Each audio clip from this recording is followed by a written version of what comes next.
I'm going to now introduce our panel, and we're going to jump right into a panel discussion. I'm going to ask our panelists some general questions, and hopefully I'll direct the question at one of the panelists to start out. But as you'll see when I introduce them, they have a very broad experience level and come at knowing about heroin in our community from very different and unique perspectives. And so on many questions, I think they'll have a lot to add. We have, next we have Judge Jerry Crosby. He's our district court judge for the 12th District Court. And in that position, he presides over Oldham, Henry, and Trimble counties. He has served on the court since September of 2000. He's a frequent presenter for sessions of Leadership Oldham County, and he's also participated in panel discussions directed at solving the problems of underage drinking in Oldham County. He also worked to establish a juvenile drug court program in the 12th Judicial District to address substance abuse issues with our region's teens. He's currently serving as the Vice Chief Regional District Court Judge for the Northern Region. Thank you. We have Tiffany Bonkowski. Tiffany is a certified social worker specializing in substance abuse and chemical dependency. She practices at 7 counties in LaGrange and assists her clients in discovering and sustaining recovery-based lifestyles. Tiffany's past experience include treatment of chemically dependent clients in inpatient acute care hospital, a long-term residential halfway house, and at the Bluegrass Regional Mental Health and Mental Retardation Board. Tiffany has also practiced as a mobile dispatch crisis worker, a family support specialist, and behavior management specialist for over 5 years in Phoenix, Arizona. Thank you, Tiffany. We have Henry Fuqua with Our Lady of Peace. Henry has been working in the addiction field for the last 20 years. And the last 10 of those years with adolescents that have substance abuse issues. His passion has always been working with adolescents who don't understand the addictive process and how it relates changes in lifestyle. He's also experienced in working with families and helping them to understand the family dynamics of addiction and codependence. He currently works with adolescents in an intensive outpatient program here in Oldham County. We have Jean Shum with Operation Parent. Jean saw a need that wasn't being met, and she created and founded the Operation Parent organization. It's a group of parents that can come together and discuss raising kids, especially through the high school years. Jean is a mother of 5 and formed the Operation Parent that originated in Crestwood. She was a volunteer at South Oldham High School, and she's now the president and executive director of Operation Parent. Operation Parent also offers classes for parents and Jean was recognized as the Oldham County Citizen of the Year in 2011. I think that's right. For her work in helping families stay together through her founding of the Operation Parent organization. And I think we also have Patrick, who has joined us, Patrick Willem. Patrick is a recovering heroin addict, and he has been in recovery for 3 years now. And finally, we have Major Ben Willen with the Oldham County EMS Department. He has been with the Oldham County EMS for 11 years and is experienced right here in Oldham County serving as a paramedic.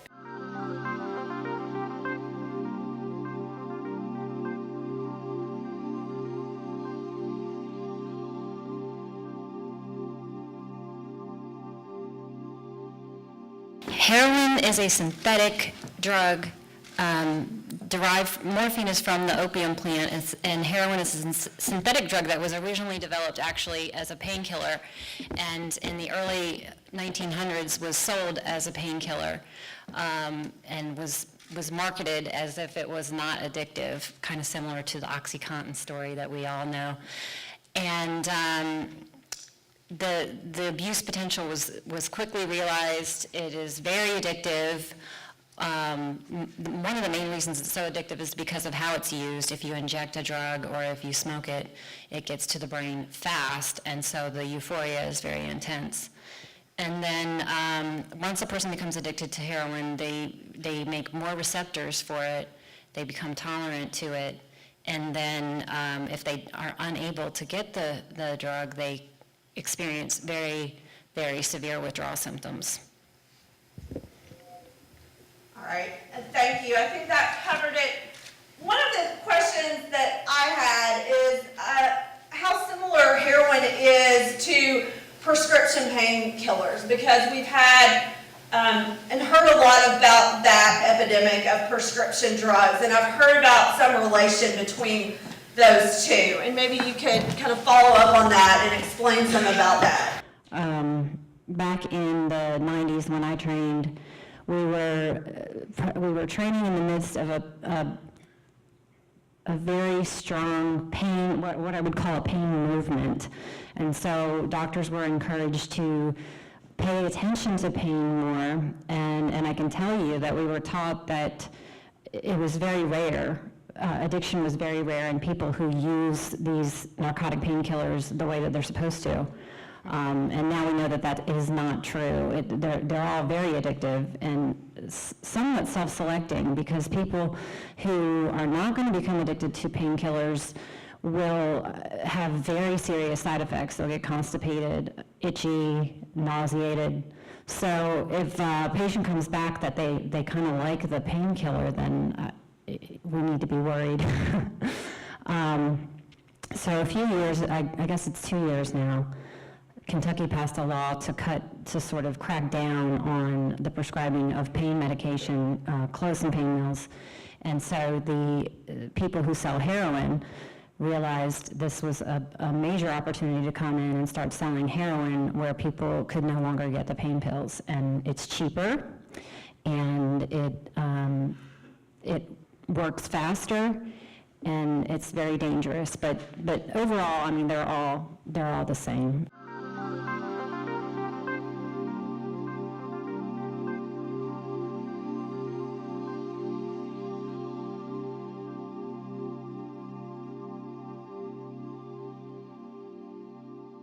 Next question, and I'm going to start out with Detective Krigler on this. And you can answer for Kentucky and Oldham County, but are we in the middle of a heroin epidemic in Kentucky? And then I guess I would follow that up about what are you seeing here locally? Basically, yes, we are.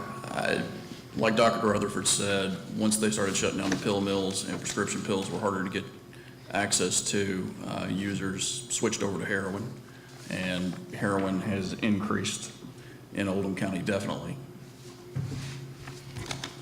And I think some of our other panel members could probably weigh in on what they're seeing in Oldham County, particularly Henry. I think you have some experience in working with adolescents here, and I would love to have your input on that question.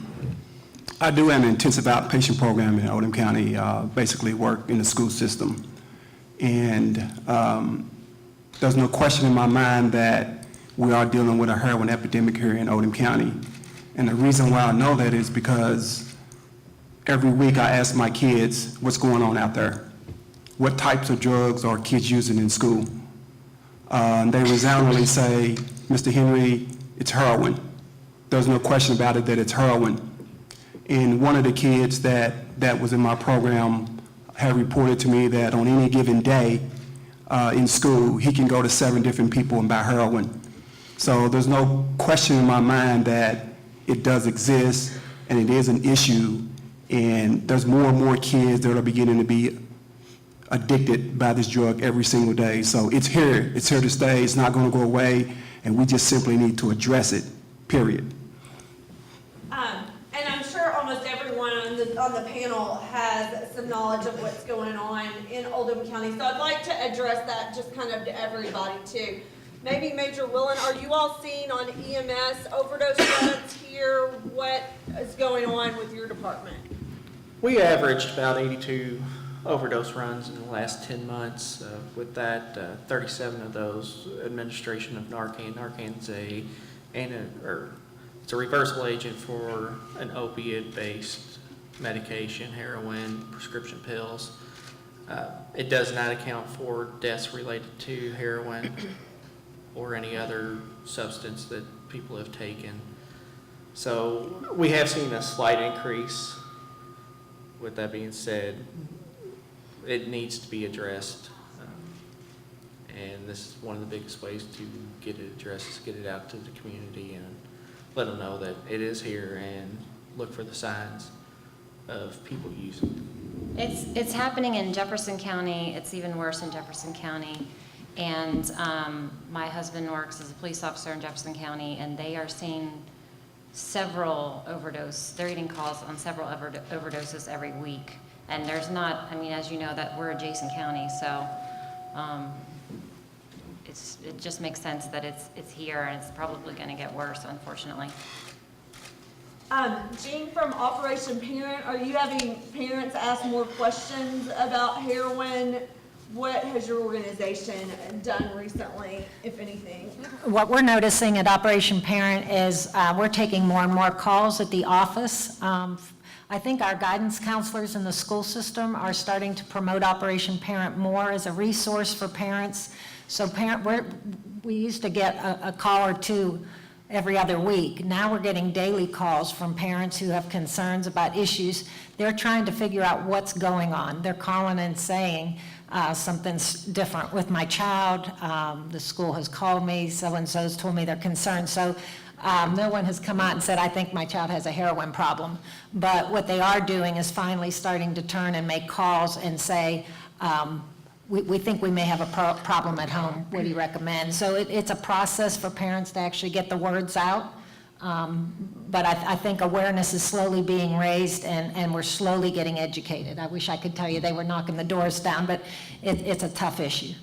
All right, thank you. And Detective, can you tell us a little bit about, is heroin sold in Oldham County? I know you had worked together some statistics for us, and I think folks would be interested in hearing those. Well, basically, heroin is the drug of choice we're seeing on the street right now. When we do have undercover informants make purchases, it's all heroin. Just last month, we managed to secure 11 indictments through the Oldham County Grand Jury, and all of those were related to trafficking heroin, and that was just last month. Over the course of 2013, we had a total of 14 trafficking cases. 11 of those were heroin. Most of what we're seeing is we have some heroin dealing that's going on in Oldham County because of our proximity to Jefferson County.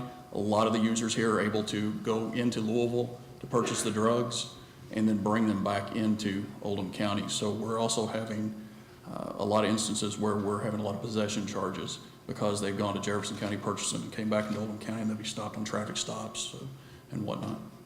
All right. Tiffany, do you have anything that you want to add? I think, is this on? Oh yeah, you can hear me. I think that our overall chemical dependency population in 7 counties, we probably have about 70% who are opiate dependent, and we're definitely seeing a shift as far as people are moving from the pain medications as it's harder and harder to get, and moving towards heroin.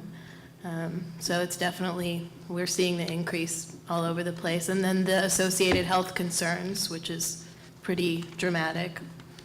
All right. Patrick, do you have anything you want to weigh in on? Yeah, I was going to say that, I work directly with other alcoholics and drug addicts on a daily basis. I live with them. There's 20 guys in the community, and I would say 90% of those 20 guys, that's their drug of choice. Not to say that if they can't get their drug, that they're going to use something else. But of the people there, 90% of them are, that's what they seek. That's what they try to obtain. And I don't know the difference between Jefferson. I don't think there is a difference between Jefferson County, Oldham County. I do know that You know, like Kentucky is the last place to get anything, whether it be new shoes, you know, whatever it is. But I do know once it hits Kentucky, it explodes. And I think it's been here for a while. It's just, like everyone's talking about, the fear of confronting it. No one knows how to confront it. I was taught you either confront or you condone. And, you know, it just needs to be, you need to get over the fear of it, because that's why, in turn, that's, as an alcoholic and drug addict, in turn, that's why I use, because I'm fearful of the outcome of situations.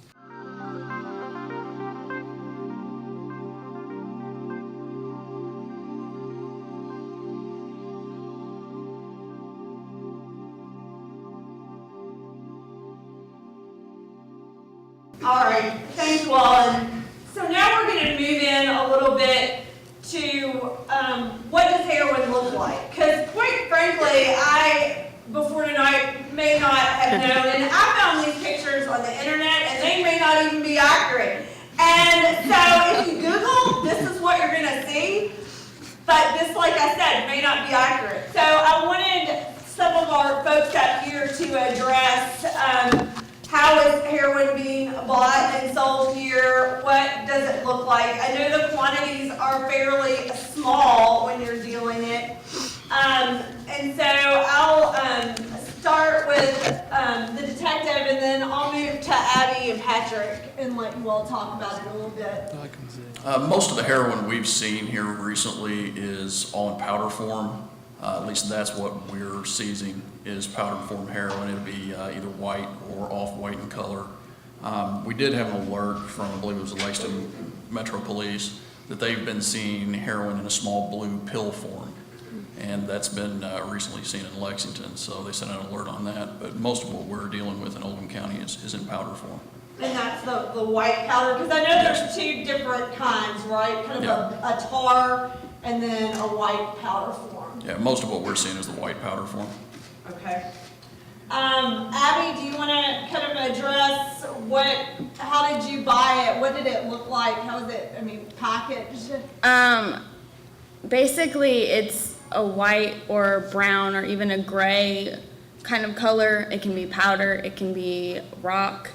I've seen the black tar. It's kind of like a sticky black color. And you just purchase it in little baggies depending on the amount. Okay. Patrick, anyone else want to comment on this? No, my experience also is it looks like sand. And the only other form I've seen is the black tar heroin. And you know who, like, I knew who I was getting, like a certain group of people had, like Hispanics would have the black tar, and, you know, people in the quote unquote, in the hood would have, you know, the sand. The sand is obviously more, in my opinion, it is more unpredictable because you don't know what they're cutting it with. I guess they can do the same with the tar, but that's my look on it. All right. Does anyone else want to weigh in on that? I would just make a comment about parents trying to catch this. We have out at our table what are called diversion cases, and kids know they can go on the internet and for a nominal fee, $20 or less, can order what are called diversion cases. It might be a can of what looks like hairspray, it might be a Pringle can, it might be a water bottle or a Coke can. I think we have all four of them out there, and they have false bottoms on them. And it is so easy. Originally, a while back, they were being used to store prescription medications in them. And a parent could go in a kid's car, in their bedroom, see a backpack, see a can of Pringles laying there. They rattle, they sound like broken chips in there. But if you look closely, you can unscrew the bottom, and in there's room to store any kind of drug, but certainly powdered heroin. So it's just a heads up. Along those same lines, that's an interesting point. I've never used a fake Pringles can or anything, but I wasn't that creative. But I would use like an empty Craftsman tool bag, or something that looked like it's an ordinary object, and I would take the guts of it out and I would hide my stuff in there because I would like to think that I was like, organized and, with it. So I would like to think to myself I was that way. So I would always have something I would keep my utensils in. And, I would almost leave it in broad daylight, because, no one will look there. But it's a good point. And I think that brings up an interesting question. You say your utensils, and there are a few different ways that heroin can be used. I think it can be smoked, it can be injected, and I would just like to kind of have the panel talk about that so people are aware of the different ways that it's used, maybe some things to look out for if they see them around. I know the foil is what you use generally to put it on, and so if we could just have some people address that, maybe if the detective would start out and tell us what you all are seeing perhaps when you make arrests or find users, what sort of paraphernalia is Well, as far as signal there. As far as what the heroin is being contained in, I mean, it's everything from the cellophane off of cigarette packs to small pieces of paper, folded up cardboard. I mean, you name it, if it can hold a powder or a small chunk, we're seeing it. I mean, it's just look for something small wound up in like a little bindle, and that's what we're seeing. It's small little amounts like that. And do you feel like most of the people that you're dealing with are injecting it at this point? Right now, most of them are injecting it, is the reports we're getting when we talk to people and make arrests. And I see you nodding your head, Tiffany. Is that sort of what you're seeing as well? Yeah, it has a more immediate and intense effect, so most people transition to that. And it's important to note, too, that the needle itself can be addictive. There's a stimulus, a sensation that comes along with it that is part of the ritual process and can be just as addictive as the substance. Abby, do you want to add anything? I know your experience, you talked about you eventually injected. Yeah, I guess when he's talking about utensils, he's talking about syringes and spoons, especially spoons with black, residue on the bottom of them that's really hard to get off. I've also used Coke cans, flip them over, use the bottom of them. It can be just about anything. And then also something I wanted to mention is if you ever think that you found something that might be heroin, it usually has like a vinegar smell to it. And that's another identification of heroin. All right. Patrick, do you want to weigh in on? Some red flags to look out for obviously would be, like the dwindling of your spoons in your kitchen counter. Also, the syringes have a small orange cap on them. And I was notorious for misplacing those because they just pop right off, and no telling where I would leave those. So that's something to look for is because I would take spoons from wherever. That and Q-tips, because you have to have cotton, and if you don't smoke cigarettes, then you gotta get your cotton from somewhere. So cigarettes, spoons, orange caps. And I also want to comment on the whole getting addicted to the process of it.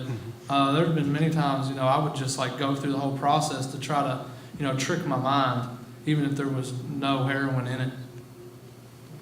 Well, Henry, I saw you nodding your head about that. So when we talk about routes of use, we talk about injection, which everybody's mentioned, and that's one of the questions that I pose to my kids in the program is that how are these kids using this drug? And pretty much what they say is that they're injecting it, and the guys tend to inject the heroin, and the girls tend to snort it. So there seems to be a distinction between what the girls do and what the guys do, because the guys want the high a lot quicker, where the girls can smoke it and snort it and get a high just a little bit slower. So guys like to inject, and girls like to smoke. Anybody over here want to weigh in, Dr. Rutherford? That's interesting about, it is a brain, we know it's a brain disease, but we also know that there is a psychological component to it. So oftentimes, people that are in recovery, I treat with Suboxone some, that's part of what I do. And when they first start, they think they need more and more. That's just the way the addicted brain works. And so you have to sort of train them. Remember, when did you feel better? Did you feel better when your dealer handed you the drug, or did you feel better when you injected it? And they can usually tell you they felt better as soon as their dealer handed them the drug. So it's a complicated disease, and it's challenging to treat. Natalie, did you want to weigh in on something? I was just going to say that to point out how naive I was, Abby had restaurant jobs, and the reference to it smelling like vinegar, she always smelled kind of like pickle juice to me, and I just thought it was from working in a restaurant. But we later discovered that that's because of the heroin use. And then toward the end of her time living in our house, I just thought she cut her legs a lot because I found tissues with blood on them. And it was like, and now it's like I'm so naive that it was, because she was shooting up and I didn't know what I was looking at. Well, and I think we forgot about the tie-offs too. So rubber hoses, ace bandages, belts, you'll often find those things, especially if someone's taking them with them to work or wherever, you'll find oftentimes a kit. All right, does anyone else want to weigh in on anything that they're seeing or that might be signs or clues of things that they find that are unusual or could be a signal that there's a problem there? All right. We'll move on and talk a little bit, I think, now about getting help. That's a big part of the process when you know someone that is addicted or you suspect it. I think as Rob and Natalie showed us, your first question is probably, where do I go? Where do I turn? Where can I get help? And so I want to spend some time talking about that. We have some great informational booths set up outside too that you all can visit afterwards that provide more information about recovery. But I'm just going to kind of go down the line because I think everyone will have some input on recovery and treatment and that process. So I'll start with Dr. Rutherford. Okay. Ideally, we're going to move towards being able to get help from your primary care doctor, but that's not really where we are right now. The mental health system is very fragmented from the primary care system, but you should always feel comfortable talking to your pediatrician or your family doctor about this issue, and if you don't, I would recommend getting another doctor. So that's one thing, and then you can go online, SAMHSA, Substance Abuse and Mental Health Services Association .gov. They have some information where you can find help, and then 7 counties, we have some people at the table here that have some really good information. It is very critical when if somebody who's addicted to, especially heroin, decides they want help, to get them help immediately, because if you wait 15 more minutes, they could change their mind. And the other thing that I would say is, just as a community, as people, we just need to try not to act judgmental towards people who have the disease of addiction. It's a very stigmatized disease. Hopefully we're making some progress, because I think that we're trying to decriminalize it a little bit, which I think is necessary. And then also with the new law, the Mental Health Parity Act, the counseling for substance abuse is going to be covered now under insurance, whereas before it was very difficult to get the help that people need because it wouldn't be covered, and so it's very expensive. Anybody else? I think the 7 counties people might be able to help. Yeah, I second what you said as far as the window of opportunity. Oftentimes, people who are practicing tough love or have stopped enabling their loved ones to stay active in addiction don't then step up when someone's asking for help. So that is the time. Let's go now, right away, let's go. That is an okay thing to start lending help, when it's going in that direction. As far as, different treatment options, it's different things are appropriate for different people. When you get an assessment at 7 counties, we determine your level of care that's appropriate. It's based on your history, it's based on, your medical situation. Are you going to be safe detoxing at home? Do you have some other complications?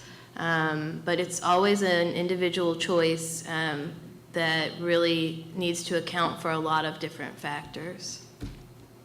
All right, Henry? I tend to agree with what she said as far as different things, work with different people, that everybody doesn't have a standard or set treatment, and we just kind of really need to get away from this 28-day, 30-day deal, because it's really not about numbers, but it's about being able to individualize treatment and say, we need to keep this person as long as we can so that they can get the help that they need. And it's just not about 28 days or 15 days, and we really kind of need to get away from that. So we're trying to individualize it more so that it meets the person's needs. All right, and then Judge Crosby, I wanted to address this to you a little bit. I've heard about Casey's Law, which I understand you can use to force a loved one to go to treatment involuntarily. I was wanting you to talk a little bit about that, and then also about a drug court and some of the diversion programs Sure. that we have out there. First and foremost, Casey's Law was passed a few years ago. It is an interesting law that originated, I don't know exactly which state it originated in, but it made it to Kentucky a few years ago. And what it essentially does is create a mechanism to get people into drug and or alcohol treatment. It is similar to what we do when we find somebody that has a mental health disease or mental health issues, where they are creating a situation where they're a danger to themselves or others. And in this particular situation, when you're dealing with substance abuse, a family member or a loved one or anybody else that knows somebody in the community that is suffering from addiction can petition the court and ask the court to force that person into treatment. Basically take them, have the sheriff's office or police officers take them to treatment program and enroll them in a program. Here's the problem or the kicker with that statute, is that in the time that I've been on the bench, and I can't remember exactly how long it's been in effect, it's maybe been 5-6 years. I think we've had, if I'm correct, Judge Wheeler, we've had 2 cases ever that have been filed. One is currently still working its way through the court system. Judge Wheeler has it. The other one did not make it through the court system because the people that filed the case realized that the statute requires that the person that is making the request for their loved one to have this treatment forced on them, you got to pay for it. And as these people up here that are on this panel know, that are in the treatment providing portion, it's not cheap. A month's worth of treatment for someone is incredibly expensive. So programs like JADACT or Kentucky One or Timbrook or other programs, a lot of times there's insurance that's available, but if there's not, and when you're talking about a loved one that's usually somewhere in their early to mid-20s, a lot of times they're not on your health insurance anymore. So you're talking about having to pay that out of your pocket. So where the statute fails in a lot of ways is that people can't afford it, so it goes away. The only case that we've had so far that has come through and is still working its way through the process deals with a family that I'm friends with the family and have been friends with the family since the time really. The mother of this one particular person happened to have been my middle school gym teacher. And one of their children is a heroin addict at this point in time. And I've talked to her over the course of years, and in and out of treatment for many years. She is right now in a wonderful place that is treating her, where she, I think, has been for the last probably 4 to 5 months. But she's there voluntarily. And it's a program that did not require them to pay. It's a program like Third Step or a recovery house or a healing place that doesn't require you to pay, doesn't require you to have insurance. And she's doing well at that program, and we see her periodically. We check in with her. I talk to her individually because I've known her since she was in probably grade school. And but she's doing well in that program. But it's, once again, we didn't have to follow through with Casey's Law because she went in voluntarily, and it's a program that the parents didn't have to pay for. Talking about different programs that are available. We started a few years ago with the attempt to start a juvenile drug court to address some of the issues that we have. Unfortunately, while we were in the early stages of beginning that, the state of Kentucky went through its financial crisis, and the state of Kentucky withdrew all funding for juvenile drug courts around the state. So we don't have one because there's no money for one. So what we've done instead through the court system is that we've partnered with the schools, and the schools have partnered with other agencies, including Henry, who's here, Kentucky One Health, 7 counties, the Morton Center, and various other providers. And the school has developed a program, and we assist them with developing programs specifically involving kids that are at school that are involved in the use and or abuse of substances, whether it be marijuana or something as strong as heroin. So in district court, when we have people that do get charged with offenses, and I'm going to talk a little bit about those statistics while I got the chance. We have seen, I asked my secretary to pull just the possession of heroin charges, not the trafficking in heroin, as the detective talked about earlier, but just the possession of heroin charges. And since 2011, so I only have statistics, complete statistics through 2013, but we're talking about at least doubling the number of cases involving possession of heroin just here in Oldham County. Now, I work 3 counties. I work Oldham, Henry, and Trimble County. And Trimble County's problem is much worse than Oldham County's problem. Oldham County traditionally, because of the social and economic factors that are present here, it has been traditionally a county where it's recreational drug use of marijuana, some pills, and cocaine and things of that nature. It is progressively becoming, as the detective has talked about, a much different place. And heroin has invaded us.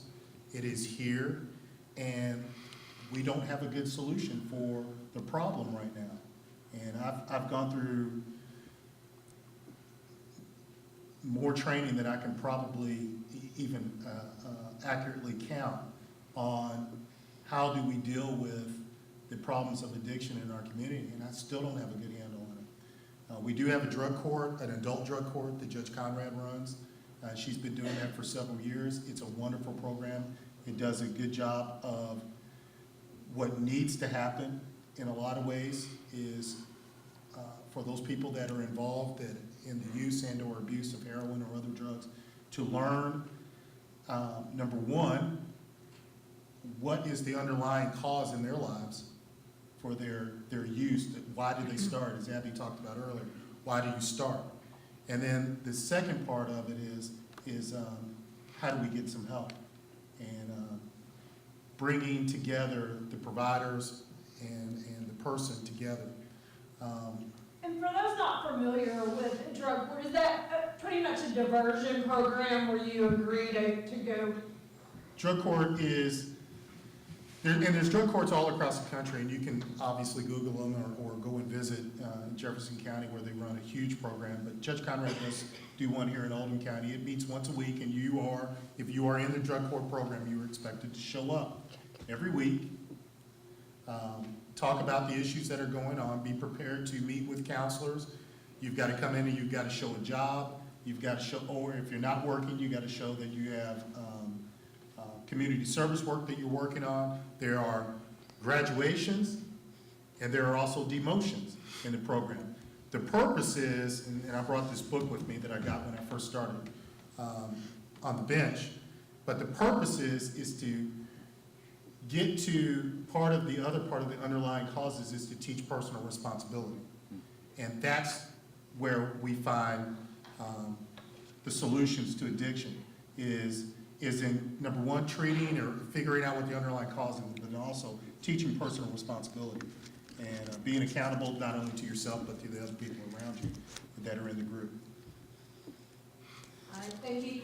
Patrick, I don't think we've heard what your story of kind of how you came to treatment, and it's probably a long story, but if you could share with us maybe what led you there and what you found to be the most compelling reason to go, what brought you to the path of recovery?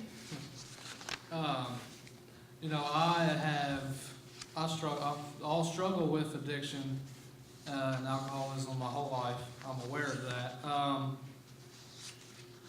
I didn't know the facts about myself is what led me here. I thought I could do things on my own. I thought I was strong enough to. And I was just grateful enough to have obstacles put in my path, such as, you know, it's kind of weird I say this, you know, I am a very good, well maybe I guess I'm not good, I'm a criminal, and I'm sitting next to a judge right now. It's crazy. But that's what, in my opinion, that's what we have to change, because I know that most alcoholic and drug addicts that I come in contact with, they're just like me. You know, they're very criminal-minded, and that's what we have to change. We have to change their way of thinking, because I cannot drink or use drugs, but I can, you know, still be a tornado in someone's life by my actions. And if I want to continue to you know, make strides in my life, I have to practice a life based on principles, and I can't look at things. You know, I can't hang out with you know, the dope man, or you know, I can't like, oh, I'm just gonna go hang out, and you know, I can't do stuff like that. I have to change. It's simple. I have to change everything. You know, it doesn't sound. It's not easy. It's simple though. You know, I was looking at going to jail for 5 years or go to treatment for 2, and I'm not very good at math, but the 2 sound better than the 5 for sure. And you know, at first it was, you know, my mindset was, you know, well, I'm gonna go to treatment so I don't have to go to jail. That's my original mindset. But the length of it was long enough for a psychic change to occur in myself to where that wasn't my motive anymore. My motive wasn't to get out of jail. It was to, you know, to continue making a difference, a positive difference in someone else's life, whether it be my parents or, you know, the people that I come in contact every day, or whether it's a guy walking down the street. You know, you're going to contribute something to every relationship.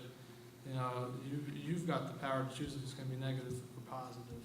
And that's what we have to get people to, alcoholics and drug addicts, to change their mindset on life. And keeping them in jail and all that. I've been to jail, and I thought even more criminally, because I'm thinking about who's going to take my cookies or my sandwich, you know? So that's just adding to it. We need more, you know, we need to be able to talk about the legitimate pains of life, because that's what we've been running from.